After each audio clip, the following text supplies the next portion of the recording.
മണിയൻപിള്ള രാജുവിന്റെ കാറിടിച്ച് യുവാക്കൾ ഗുരുതരമായി പരിക്കേറ്റിരുന്നു. യുവാക്കൾ സഞ്ചരിച്ച ബൈക്കിലേക്കാണ് കാർ ഇടിച്ചു കയറിയത്. കഴിഞ്ഞ ദിവസം രാത്രിയായിരുന്നു സംഭവം നടന്നത്. അപകടശേഷം കാർ നിർത്താതെ പോവുകയുമായിരുന്നു. നിർത്താതെ പോയത് വലിയ രൂപത്തിലാണ് ചർച്ചയായത്. അപകടത്തെക്കുറിച്ച് മണിയൻപിള്ള രാജുവിന്റെ പ്രതികരണം വൈറലായിക്കൊണ്ടിരിക്കുകയാണ്. മാധ്യമങ്ങളോട് സംസാരിക്കുകയായിരുന്നു അദ്ദേഹം.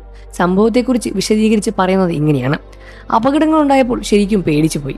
ഇടിച്ചിട്ട് നിർത്താതെ പോയതല്ല ഞാൻ. ബൈക്ക് ഇറങ്ങിയോട്ട് വന്നതാണ് ഇടിച്ചത്. ഞാൻ മദ്യപിച്ചിട്ടുണ്ടായിരുന്നില്ല. പതുക്കെയാണ് ഞാൻ വാഹനം ഓടിച്ചതും. എന്തോ ശബ്ദം കേട്ടിരുന്നു. ബൈക്കിലുണ്ടായവർ വീഴുന്നത് കണ്ടിരുന്നു. ആക്സിഡന്റ് ആണെന്ന് മനസ്സിലായപ്പോൾ സുഹൃത്തുക്കളോട് വിളിച്ചു പറഞ്ഞിരുന്നു. എനിക്ക് ഇറങ്ങാൻ പറ്റുമായിരുന്നില്ല. അങ്ങനെയാണ് സുഹൃത്തുക്കളെ വിളിച്ച് കാര്യങ്ങൾ നോക്കാൻ പറഞ്ഞത്. വീട്ടിൽ ഭാര്യ തനിച്ചായിരുന്നു. ചിക്കൻ ഗുനിയ ബാധിച്ചിരിക്കുകയാണ് എനിക്ക്.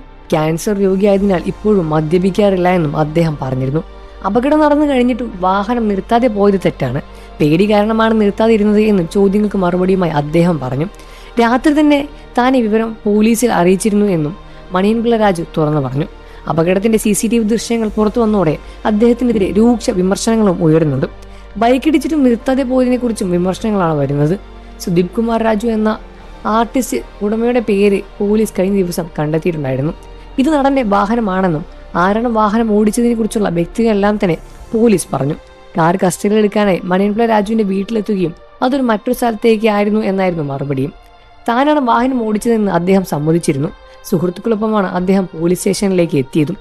ഇപ്പോൾ പൂർണ്ണ ആരോഗ്യവാനാണ് താൻ. ഇടയ്ക്ക് ക്യാൻസർ ബാധിച്ചിട്ടുണ്ടായിരുന്നു. തൊണ്ടയിലായിരുന്നു. ആഹാരം കഴിക്കാതെ ബുദ്ധിമുട്ടുമുണ്ടായിരുന്നു. കീമോതെറാപ്പിയും മറ്റുമെല്ലാം ചെയ്ത് അദ്ദേഹത്തിന്റെ ആരോഗ്യനില വീണ്ടും പഴയ രൂപത്തിലേക്ക് എത്തിയിരിക്കുകയാണ്. പ്രേക്ഷകർ എല്ലാവരും തന്നെ അദ്ദേഹം പഴയ ഊർജ്ജസ്വലനായി തിരിച്ചു വരാൻ വേണ്ടിയും കാത്തിരിക്കുകയാണ്.